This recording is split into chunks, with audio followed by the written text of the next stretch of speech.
بسم اللہ الرحمن الرحیم۔ میرے محترم بھائیوں اور بہنوں، السلام علیکم۔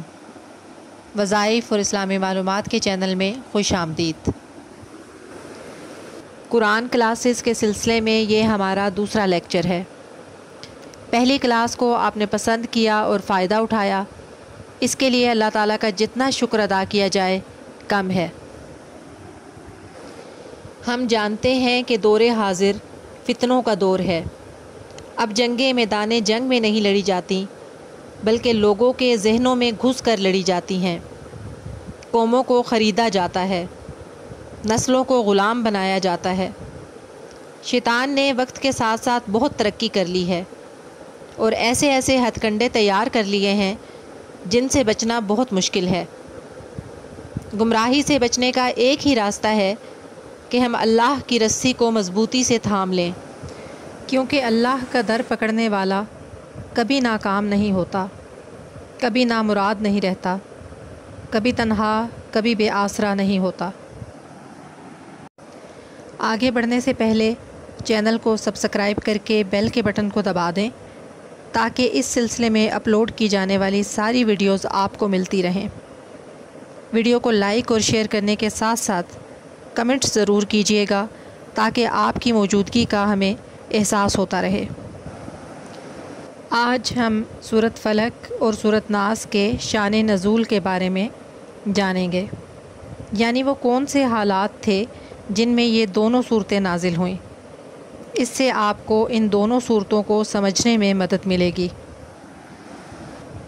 قرآن مجید کی آخری دو صورتوں سورۃ ناس اور سورۃ فلق کو مشترکہ طور پر معوذتین کہا جاتا ہے۔ اگرچہ قرآن مجید کی یہ آخری دو صورتیں بجائے خود الگ الگ ہیں اور قرآن پاک میں الگ ناموں ہی سے لکھی ہوئی ہیں، لیکن ان کے درمیان باہم اتنا گہرا تعلق ہے اور ان کے مضامین ایک دوسرے سے اتنی قریبی مناسبت رکھتے ہیں کہ ان کا ایک مشترک نام معوذتین، پناہ مانگنے والی دو صورتیں رکھا گیا ہے۔ امام بہقی نے دلائل نبوت میں لکھا ہے کہ یہ نازل بھی ایک ساتھ ہی ہوئی ہیں، اسی وجہ سے دونوں کا مجموعی نام معوذتین ہے۔ ہمارے پیارے نبی حضرت محمد صلی اللہ علیہ وآلہ وسلم نے اسلام کی تبلیغ شروع کی تو کفار مکہ اس کے خلاف تھے۔ شروع میں تو ان کا خیال تھا کہ وہ حضرت محمد صلی اللہ علیہ وآلہ وسلم کو کسی طرح سودے بازی کر کے یا بہلا پھسلا کر اس کام سے باز رکھ سکیں گے، لیکن جب حضرت محمد صلی اللہ علیہ وآلہ وسلم نے انہیں اس طرف سے بالکل مایوس کر دیا اور اسلام کی دعوت پھیلنے لگی تو کفار کے غیظ و غضب اور دشمنی میں بھی اضافہ ہو گیا۔ تو 7 ہجری میں محرم کا مہینہ تھا۔ حضور پاک صلی اللہ علیہ وآلہ وسلم صلح حدیبیہ کے بعد مدینہ تشریف لا چکے تھے۔ خیبر سے یہودیوں کا ایک وفد مدینہ آیا اور ایک مشہور جادوگر لبید بن عاصم سے ملا۔ یہ آدمی انصار کے قبیلہ بنی زریق سے تعلق رکھتا تھا۔ تو خیبر سے یہودیوں کا جو وفد آیا تھا، ان لوگوں نے لبید بن عاصم سے مل کر کہا کہ ہم نے تو حضرت محمد صلی اللہ علیہ وآلہ وسلم پر جادو کرنے کی کوشش کی لیکن کامیاب نہیں ہوئے۔ اب ہم تمہارے پاس آئے ہیں کیونکہ تم ہم سے بڑے جادوگر ہو، اس لیے ہم تمہاری خدمت میں 3 اشرفیاں پیش کرتے ہیں، یہ لو اور محمد صلی اللہ علیہ وآلہ وسلم پر ایک زبردست قسم کا جادو کر دو۔ اس زمانے میں ہمارے پیارے نبی حضرت محمد صلی اللہ علیہ وآلہ وسلم کے ہاں ایک یہودی لڑکا کام کرتا تھا، وہ آپ صلی اللہ علیہ وآلہ وسلم کا خدمت گزار تھا۔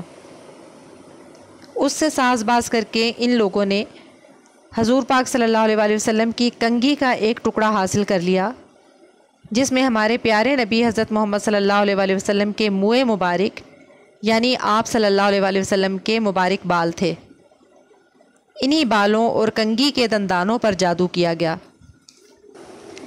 بعض روایات میں ہے کہ لبید بن عاصم نے خود جادو کیا تھا اور بعض میں یہ ہے کہ اس کی بہنیں اس سے زیادہ بڑی جادوگرنیاں تھیں، اس لیے اس نے ان سے جادو کروایا تھا۔ بہرحال ان دونوں صورتوں میں سے جو بھی صورت ہو، اس جادو کو ایک نر کھجور کے خوشے کے غلاف میں رکھ کر لبید بن عاصم نے بنی زریق کے کنویں، جس کا نام زروان یا زی اروان تھا، اس کنویں کی تہ میں ایک پتھر کے نیچے دبا دیا۔ اس جادو کا اثر نبی پاک صلی اللہ علیہ وآلہ وسلم پر ہوتے ہوتے پورا 1 سال لگا۔ اس جادو کا اثر نبی صلی اللہ علیہ وآلہ وسلم پر کچھ یوں ہوا کہ آپ صلی اللہ علیہ وآلہ وسلم کسی کام کے متعلق خیال فرماتے کہ وہ کر لیا ہے مگر نہیں کیا ہوتا تھا۔ اپنی ازواج کے متعلق خیال فرماتے کہ آپ صلی اللہ علیہ وآلہ وسلم ان کے پاس گئے ہیں مگر نہیں گئے ہوتے تھے، اور بعض اوقات آپ صلی اللہ علیہ وآلہ وسلم کو اپنی نظر پر بھی شبہ ہوتا تھا کہ کسی چیز کو دیکھا ہے مگر نہیں دیکھا ہوتا تھا، کہ تمام اثرات آپ صلی اللہ علیہ وآلہ وسلم کی ذات تک محدود رہے، حتیٰ کہ دوسرے لوگوں کو یہ معلوم تک نہ ہو سکا کہ آپ پر کیا گزر رہی ہے۔ البتہ حضرت محمد صلی اللہ علیہ وآلہ وسلم کے فرائض کے اندر کوئی خلل واقع نہیں ہونے پایا۔ کسی روایت میں یہ نہیں ہے کہ اس زمانے میں آپ صلی اللہ علیہ وآلہ وسلم قرآن کی کوئی آیت بھول گئے ہوں یا آپ صلی اللہ علیہ وآلہ وسلم نے قرآن کی کوئی آیت غلط پڑھ ڈالی ہو۔ آپ صلی اللہ علیہ وآلہ وسلم کے وعظوں، خطبوں اور تعلیمات میں کوئی فرق پیدا نہیں ہوا۔ آپ صلی اللہ علیہ وآلہ وسلم سے کوئی نماز نہیں چھوٹی اور نہ ہی کسی نماز کے متعلق آپ کو کوئی شبہ پیدا ہوا۔ آپ صلی اللہ علیہ وآلہ وسلم پر جو جادو کیا گیا تھا اس سے آپ صلی اللہ علیہ وآلہ وسلم کی نبوت کی حیثیت پر کوئی اثر نہیں پڑا، اور صرف اپنی ذاتی زندگی میں آپ صلی اللہ علیہ وآلہ وسلم اپنی جگہ اسے محسوس کر کے پریشان ہوتے رہے۔ آخر کار ایک روز آپ صلی اللہ علیہ وآلہ وسلم حضرت عائشہ رضی اللہ تعالیٰ عنہا کے ہاں تھے کہ آپ صلی اللہ علیہ وآلہ وسلم نے بار بار اللہ تعالیٰ سے دعا مانگی۔ اسی حالت میں نیند آ گئی یا غنودگی طاری ہوئی، اور پھر بیدار ہو کر آپ صلی اللہ علیہ وآلہ وسلم نے حضرت عائشہ سے کہا کہ میں نے جو بات اپنے رب سے پوچھی تھی وہ اس نے مجھے بتا دی ہے۔ حضرت عائشہ رضی اللہ تعالیٰ عنہا نے عرض کیا، وہ کیا بات ہے؟ آپ صلی اللہ علیہ وآلہ وسلم نے فرمایا، 2 آدمی یعنی فرشتے 2 آدمیوں کی صورت میں میرے پاس آئے، ایک سرہانے کی طرف تھا اور دوسرا پائنتی کی طرف۔ ایک نے پوچھا انہیں کیا ہوا ہے؟ دوسرے نے جواب دیا ان پر جادو ہوا ہے۔ اس نے پوچھا کس نے کیا ہے؟ جواب دیا لبید بن عاصم نے۔ پوچھا کس چیز میں کیا ہے؟ جواب دیا کنگھی اور بالوں میں ایک نر کھجور کے خوشے کے غلاف کے اندر۔ پوچھا وہ کہاں ہے؟ جواب دیا بنی زریق کے کنویں ذی اروان یا زروان کی تہ میں پتھر کے نیچے ہے۔ پوچھا اب اس کے لیے کیا کیا جائے؟ جواب دیا کہ کنویں کا پانی نکال دیا جائے اور پھر پتھر کے نیچے سے اس کو نکالا جائے۔ اس کے بعد نبی پاک صلی اللہ علیہ وآلہ وسلم نے حضرت علی رضی اللہ تعالیٰ عنہ، حضرت عمار بن یاسر رضی اللہ تعالیٰ عنہ اور حضرت زبیر رضی اللہ تعالیٰ عنہ کو بھیجا۔ ان کے ساتھ جبیر بن ایاس رضی اللہ تعالیٰ عنہ اور قیس بن محسن رضی اللہ تعالیٰ عنہ بھی شامل ہو گئے۔ بعد میں حضور پاک صلی اللہ علیہ وآلہ وسلم خود بھی چند اصحاب کے ساتھ وہاں پہنچ گئے۔ پانی نکالا گیا اور وہ غلاف برآمد کر لیا گیا۔ اس میں کنگھی اور بالوں کے ساتھ ایک تانت کے اندر 11 گرہیں پڑی ہوئی تھیں اور موم کا ایک پتلا تھا جس میں سوئیاں چبھی ہوئی تھیں۔ جبریل علیہ السلام نے آ کر بتایا کہ آپ صلی اللہ علیہ وآلہ وسلم معوذتین پڑھے ہیں۔ چنانچہ آپ صلی اللہ علیہ وآلہ وسلم ایک ایک آیت پڑھتے جاتے اور اس کے ساتھ ایک ایک گرہ کھولی جاتی اور پتلے میں سے ایک ایک سوئی نکالی جاتی۔ خاتمے تک پہنچتے ہی ساری گرہیں کھل گئیں، ساری سوئیاں نکل گئیں، اور آپ صلی اللہ علیہ وآلہ وسلم جادو کے اثر سے نکل کر بالکل ایسے ہو گئے جیسے کوئی شخص بندھا ہوا تھا پھر کھل گیا۔ اس کے بعد آپ صلی اللہ علیہ وآلہ وسلم نے لبید کو بلا کر باز پرس کی۔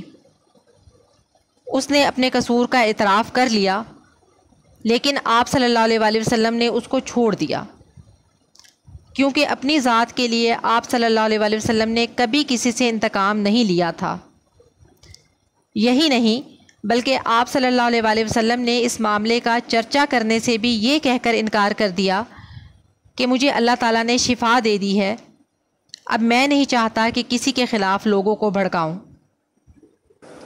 جو لوگ سحر کی حقیقت سے ناواقف ہیں ان کو تعجب ہوتا ہے کہ رسول اللہ صلی اللہ علیہ وآلہ وسلم پر جادو کا اثر کیسے ہو سکتا ہے۔ خصوصی طور پر منکرین احادیث ایسی روایات کو تسلیم کرنے میں پس و پیش کرتے ہیں، بلکہ ان کے خیال کے مطابق تو ایسا سمجھنا حضرت محمد صلی اللہ علیہ وآلہ وسلم کی توہین کے مترادف ہے۔ اس قسم کے دلائل کا جواب یہ ہے کہ بلا شبہ حضرت محمد صلی اللہ علیہ وآلہ وسلم کامل ترین انسان ہیں اور معراج انسانیت کے درجے پر فائز ہیں۔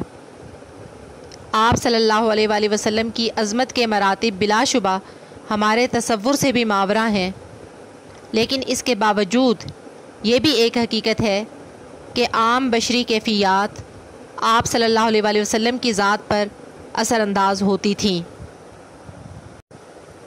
مقام غور ہے کہ اگر حضرت محمد صلی اللہ علیہ وآلہ وسلم کو بخار ہوتا تھا، اگر آپ صلی اللہ علیہ وآلہ وسلم تلوار کے وار سے زخمی ہوئے تھے، اگر زیادہ خون بہہ جانے کی وجہ سے آپ صلی اللہ علیہ وآلہ وسلم پر نکاحت طاری ہوئی تھی، اور اگر آپ صلی اللہ علیہ وآلہ وسلم پر نزع کی تکلیف وارد ہوئی تھی، تو آخر جادو آپ صلی اللہ علیہ وآلہ وسلم پر کیوں اثر انداز نہیں ہو سکتا تھا؟ البتہ یہ بات واضح رہے کہ جادو کا اثر حضرت محمد صلی اللہ علیہ وآلہ وسلم کی جسمانی صحت تک محدود تھا، رسالت کا کوئی پہلو قطعاً اس سے متاثر نہیں تھا۔ بہرحال جادو اپنی جگہ پر ایک حقیقت ہے، اور یہ بھی حقیقت ہے کہ حضرت محمد صلی اللہ علیہ وآلہ وسلم پر جادو کیا گیا، اور اس کے منفی اثرات کی وجہ سے آپ صلی اللہ علیہ وآلہ وسلم کو تکلیف کا سامنا بھی کرنا پڑا، اور اسی سبب سے اللہ تعالیٰ نے آپ صلی اللہ علیہ وآلہ وسلم کی امت کو ان صورتوں کا بیش بہا تحفہ عطا کیا۔ حضرت عقبہ بن عامر رضی اللہ تعالیٰ عنہ سے روایت ہے کہ ایک روز رسول اللہ صلی اللہ علیہ وآلہ وسلم نے مجھ سے فرمایا، تمہیں خبر ہے اللہ تعالیٰ نے آج رات ایسی آیات نازل فرمائی ہیں جن کی پہلے کوئی مثال نظر نہیں آتی۔ وَقُلْ أَعُوذُ بِرَبِّ الْفَلَقِ اور قُلْ أَعُوذُ بِرَبِّ النَّاسِ ہیں۔